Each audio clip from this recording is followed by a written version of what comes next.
রাষ্ট্রীয়ভাবে ৭টা গণহত্যা দিবস ঘোষণা করা হোক। আপনার প্রতিবাদকে পুনরায় এই বাংলাদেশে পুনর্বাসনের জন্য চেষ্টা চালিয়ে যাচ্ছেন। আপনারা সাধারণ কোন প্রক্রিয়া ক্ষমতায় বসেননি, তাই গণহত্যার বিচারের জন্য আমাদেরকে কোন আইনি প্রক্রিয়া, কোন হাইকোর্ট দেখানোর রাজনীতি করবেন না। এদেশের কোরআনের পাখি আল্লামা সাঈদী বাংলাদেশের তৌহিদি জনতার কোরআন প্রেমিকের হৃদয়ের মনি আল্লামা সাঈদীর বিরুদ্ধে যে ফাঁসি রায় দেওয়া হয়েছিল, সে রায়কে কেন্দ্র করে 2013 সালের ফেব্রুয়ারি মাসে কয়েকদিনের ব্যবধানে সারা দেশে নারী পুরুষ সহ প্রায় 150 জনের বেশি হত্যা করে শেখ হাসিনা গণহত্যা চালিয়েছিল।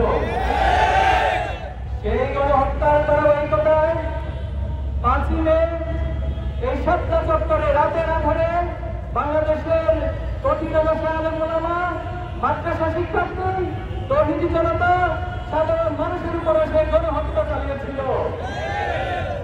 আপনাদের নিঃসন্দেহে মনে আছে 2013 সালের 19শে ফেব্রুয়ারি এদেশের ইসলাম বিরোধী যে আইন করা হয়েছিল, এদেশের তৌহিদি জনতার ইসলাম প্রিয় মানুষের বিরুদ্ধে গিয়ে কিছু ব্লগার এবং লেখক তারা আল্লাহ এবং রাসূলের প্রতি কটূক্তি করেছিল।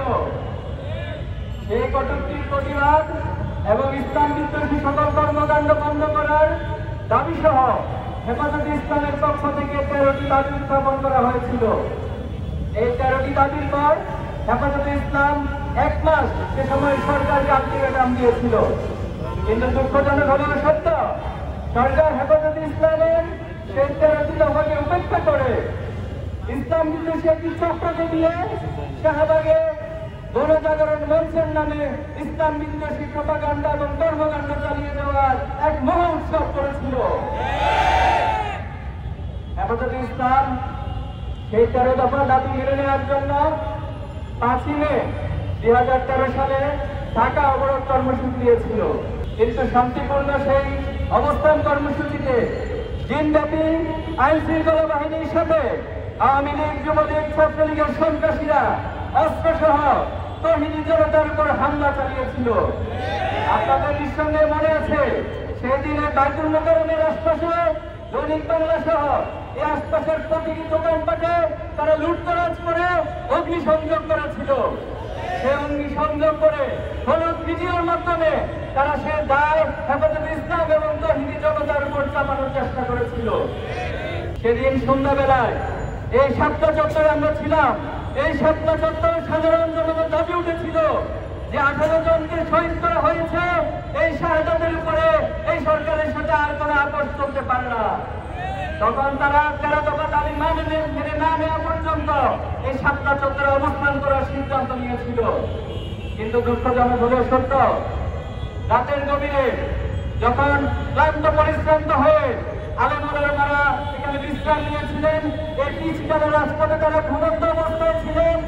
অনেকে হয়তো সে সময় নামাজ এবং আল্লাহর জিকিরে মশগুল ছিলেন, কিন্তু রাত যখন 2:30 বাজে যৌথ বাহিনী এবং আওয়ামী গুন্ডারা একাত্ম হয়ে এই আলেম ওলামাদের উপর ঘুমন্ত সাধারণের উপর যে নারকীয় হত্যাযজ্ঞ চালিয়েছিল, সেদিন আপনাদের নিঃসন্দেহে মনে আছে গ্রেনেড, টিয়ারশেল এবং গুলি করে এই রাজপথকে রক্তরঞ্জিত করা হয়েছিল।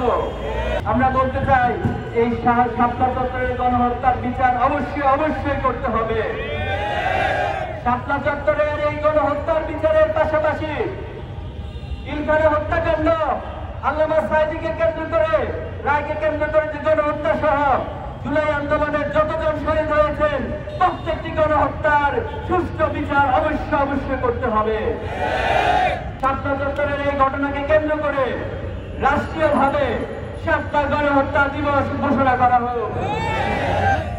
সংগ্রামী উপস্থিতি, বাংলাদেশের আলেম ওলামাদেরকে ইসলাম বিদ্বেষী একটি শ্রেণী সবসময় মূলধারার বাহিনী হিসেবে তারা বয়ানে দাঁড় করানোর চেষ্টা করে। এই জাতিসত্তার ইতিহাস যদি আপনারা পড়ে থাকেন, এই ভূখণ্ডের জাতিসত্তার ইতিহাস প্রমাণ করে এই ভূখণ্ডে ইসলাম প্রিয় আলেম ওলামাদের অবদান অনেক বেশি। আজকে যারা সরকারে বসে আছেন, যারা প্রশাসনে আছেন, আপনারা অবশ্যই এই গণহত্যার সুষ্ঠু বিচার আপনাদেরকে করতে হবে। আপনারা মনে রাখবেন, আপনারা সাধারণ কোন প্রক্রিয়া ক্ষমতায় বসেননি, আপনারা কোন আইনি প্রক্রিয়া মেনটেন করে ক্ষমতায় বসেননি। তাই গণহত্যার বিচারের জন্য আমাদেরকে কোন আইনি প্রক্রিয়া, কোন হাইকোর্ট দেখানোর রাজনীতি করবেন না। আপনারা অতি দ্রুত এই গণহত্যার কার্যকর এবং দৃশ্যমান বিচার ব্যবস্থা আপনাদেরকে করতে হবে। আপনাদের মধ্যে অনেকের নাম আমাদের কাছে এসেছে, অনেক তথ্যপত্র আমাদের কাছে এসেছে। আপনার প্রতিবাদকে পুনরায় এই বাংলাদেশে পুনর্বাসনের জন্য চেষ্টা চালিয়ে যাচ্ছেন। আমরা কারো নাম উল্লেখ না করে হুঁশিয়ারি করতে চাই, যারা প্রতিবাদ পুনর্বাসনের চিন্তা করবেন, হাসিনার যে পরিণতির প্রজন্ম করেছে, আপনাদের পরিণতি তার চেয়ে বড় করবে। আমরা একটি চূড়ান্ত বিপ্লব এই বাংলাদেশে অদূর ভবিষ্যতে সংগঠিত করব ইনশাআল্লাহ। একটি চূড়ান্ত বিপ্লবের ইশতেহার ঘোষণার জন্য প্রস্তুতি নেওয়ার জন্য ছাত্র সমাজ সহ দেশবাসীকে প্রস্তুতি নেওয়ার উদাত্ত আহ্বান জানাচ্ছি।